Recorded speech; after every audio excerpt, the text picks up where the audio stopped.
Natural politicians are skilled actors, recreating reality, adjusting and ad-libbing, synthesizing the scene, saying the same thing over and over again, and making it seem like they're saying it for the first time.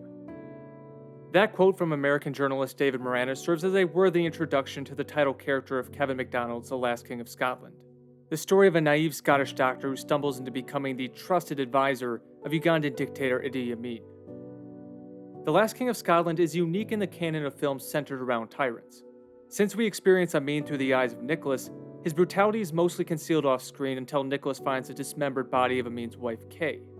We see subtle signs of his barbarity, but more often than not, Amin has a smile on his face and a drink in his hand. Through a magnificent performance from Forest Whitaker, who won an Oscar for his work, The Last King of Scotland sheds a light on the charming personas worn by tyrants, who behind closed doors are willing to crush any perceived threat if it means but just one more glass of champagne. But a dictator's life of luxury cannot be maintained without the help of people who sacrifice their individual will on the altar of wealth and notoriety. Of course, such a sacrifice requires vulnerabilities, and the opening of MacDonald's film introduces us to the vulnerability that will lead to Nicholas's Faustian bargain. Nicholas is the son of a man who has a soft-spoken yet obvious superiority complex. His son graduates medical school, and he can't help but inject his own accomplishments into the dinner celebration. He doesn't even dedicate the toast to Nicholas. He toasts to father and son. Pretty brutal stuff. But underneath the well-mannered persona he's made for his parents, Nick wants to tear the man to pieces. So instead of hanging his new diploma on the wall of a prison cell, Nick decides to go on a journey of self-discovery to escape his father's pretensions. And after rejecting Canada as his first destination, Nick settles on an adventure to Uganda. When we arrive in East Africa, a strange tone is established that is in sync with Nicholas's mood. He's in a new country, everything is bright and interesting, the people are extremely welcoming. Uganda appears to be everything Nick wanted it to be. But alongside that excitement is the fact that Uganda is going through a coup. Amin kicks the president off to Nairobi and seizes control of the country. Nicholas doesn't know Ugandan politics and is told that Amin fights for the people, so the coup doesn't stifle his optimism. He begins working with an English couple in a Ugandan village that desperately needs medical help, and although the work is tough, Nicholas fits right into the environment. When Nick first encounters Amin, he is not desperate for change. He made a commitment to Sarah and her husband and believes the work he's doing is important. So he needs to be won over. He needs to be wooed by Amin to abandon his post, and the wooing process begins at Amin's political rally.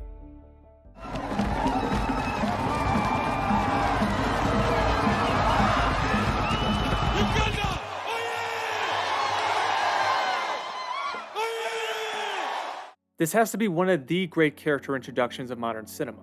There are so many cuts in the scene that you get to see and feel every little aspect of the environment. The energy is palpable. And then Amin enters as a larger-than-life figure. He's not threatened by the crowd, he's not worried about making an underwhelming first impression. Amin feeds off their hope and excitement for a new future. His speech is cookie-cutter political jargon. I will be a man of actions, not words. I'm a simple man like you. We will make our country stronger and free.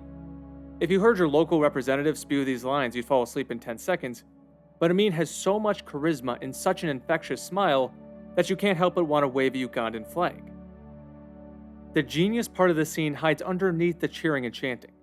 In between the shots of the hyped-up crowd are brief glimpses of the glue holding Amin's regime together. The people are happy to see a fresh face in power, but they didn't elect him. Machine guns made him president, and those same machine guns oversee the rally. So although Amin puts on the face of a down-to-earth leader who'd be fun to grab a beer with, it's the face of his soldier that is more reflective of what his presidency will be like. Now, the second time Nicholas encounters Amin, the "I'm just like you" sentiment he fed to his people starts to appear hollow. He injures his hand, and in his rage, he commands his soldiers to "get that farmer out of my sight." Not exactly populist rhetoric. It's a brilliantly crafted scene. The groans of the dying ox adds an enormous amount of tension, and when Nick finally puts the animal out of its misery, the story feels primed to show us the worst part of Amin.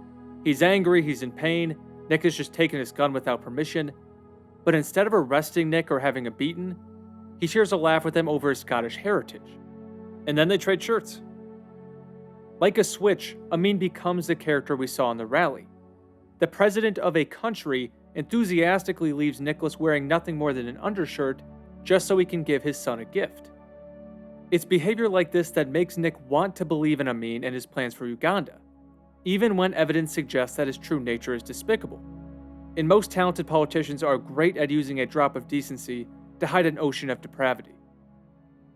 Amin is so impressed with Nick's boldness that he asks him to become his personal physician, and he uses every bit of charm at his disposal to tempt the Scotsman into taking a bite of the apple. But shockingly, Nicholas refuses. Amin could let the matter go, but he knows that offering an abstract government position isn't his most effective tool of persuasion. He must make Nicholas see and feel political power.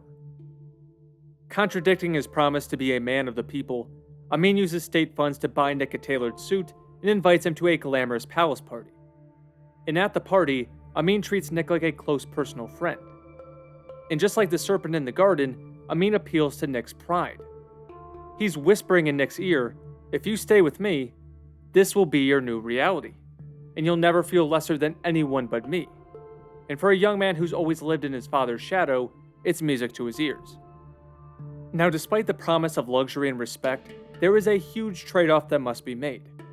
Nick must tie himself to a man who's paranoid and delusional. Amin summons him to his bedroom because he believes he's been poisoned, and after Nicholas reveals the truth of his delusions, he says something that is supposed to be comforting, but only lends credence to Amin's insanity. He says, "If you're afraid of dying, it means you have a life worth keeping." Amin grew up poor, then joined the military where he had to constantly obey orders from superiors.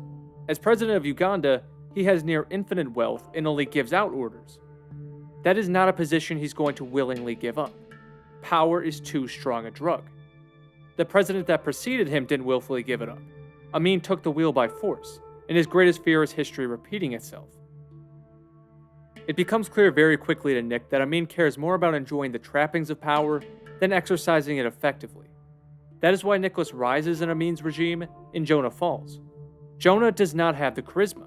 He's not a wingman. He's a rather mundane person, but he cares about his job and he cares about crafting policies that can help the Ugandan people. Jonah's refusal to be a part of the club and exploit his power makes Amin suspicious. So when he survives a real assassination attempt, Jonah becomes potential Judas number 1. And Amin's paranoid breakdown is one of the best ever put to screen. The way the scene is cut really makes us feel his panic and anxiety. We see a man who's ready to destroy anyone who gives off even the slightest whiff of betrayal. It's also at this point that Nicholas sees what Amin is truly capable of when the mask is fully off and he's bent on revenge.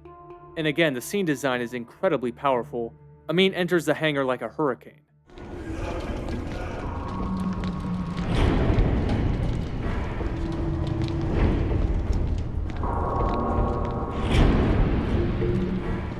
Now, Nicholas was also nearly killed by Amin's assassins, so he does have the ability to say, well, a man's gotta do what a man's gotta do. But with that said, Amin's narcissism and brutality is impossible to ignore completely. Unfortunately, Nick does not take his experiences seriously enough. He tells Amin about a mysterious encounter with Jonah at a hotel, and the story ends up being the rope on which Jonah will eventually hang. It's an event foreshadowed by this small moment in the hangar. And if one facial expression could win you an Oscar, it'd be this one from Forest Whitaker when Nick tells him about Jonah's meeting. That look is worth 100 angry tirades. There's a major question in regards to why Nick tells Amin about Jonah, because he had sufficient reason to believe Jonah would be killed as a result. Maybe he did subconsciously want power and access to Amin, maybe he truly thought Jonah was a rat. Whatever the case may be, when Nick finds out that Jonah has been killed, the story turns. Nick blames himself for the murder, but when he tries to return home, Amin stops him. And the language Amin uses is like that of a slaveholder. Under his breath he says, "Nicholas, my Nicholas," and then attempts to gaslight him into thinking that he is the one who's missing a screw and needs to be more loyal. Classic narcissistic behavior. The conversation ends with Amin believing he's corrected the course of the relationship, but it's permanently broken. Nicholas doesn't enjoy the luxuries of power anymore, he doesn't enjoy being associated with the president, so he isolates himself.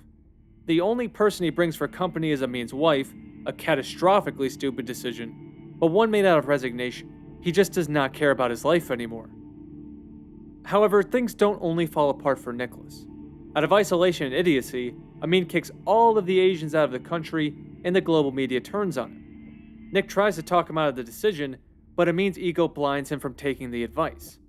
And when Amin wants to hurt Nicholas, what target does he aim for? Nick's pride. He says, "You're a nobody, Nicholas, why would I listen to you?" This environment, this world of guns and power, is fueled by pride.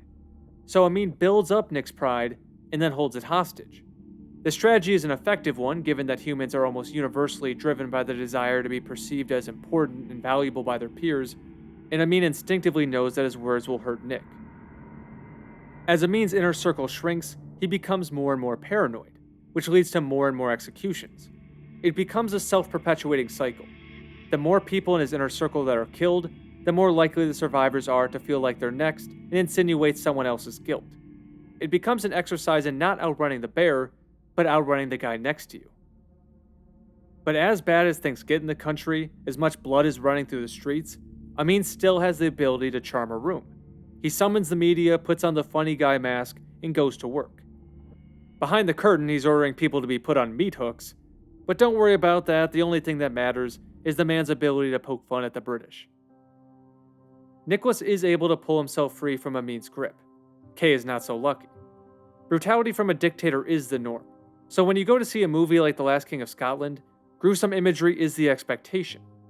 What you don't expect is to find yourself liking the dictator at times, and that is what happens in McDonald's film. The point being, tyrants who wield a single persona are limited to a certain extent. Early in the story, Amin is much better at creating friends than enemies. The British admire his firm hand when it comes to dealing with the Obadi partisans, but his aggression is balanced out by charm and calls to unify. Once Amin abandons the carrot and becomes reliant on the stick, his world starts to crumble. His best policy advisor is killed, his best personal advisor is cast out. The only people left by his side are those who will obey any command he delivers, no matter how impulsive or destructive.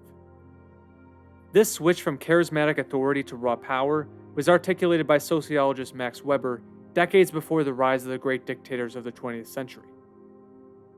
Power can be exerted by the use of force or violence. Authority, by contrast, depends on the acceptance by subordinates of the right of those above them to give them orders or directives. Charismatic authority is often the most lasting of regimes because the leader is seen as infallible and any action against them will be seen as a crime against the state. Cult of personalities are not especially rare throughout history. Humans gravitate towards them for a lot of reasons, and I'm certainly not an expert on many of them. But it is extremely important for citizens to not fall in love with the people they watch on TV or at political rallies, because the truth is never fully on display. No matter how authentic someone may come across, the truth of their heart will only be revealed by actions. I think that truth supports the idea that government power should ideally be strictly limited, since you just don't know what product you're ultimately buying, but that's a longer discussion, I suppose. If you enjoyed this video, you'll probably also enjoy the analysis I made on Downfall, a film about Hitler's final days in his Berlin bunker. And if you'd like to see more videos like this in the future, make sure to like and subscribe on your way out, I'd greatly appreciate it.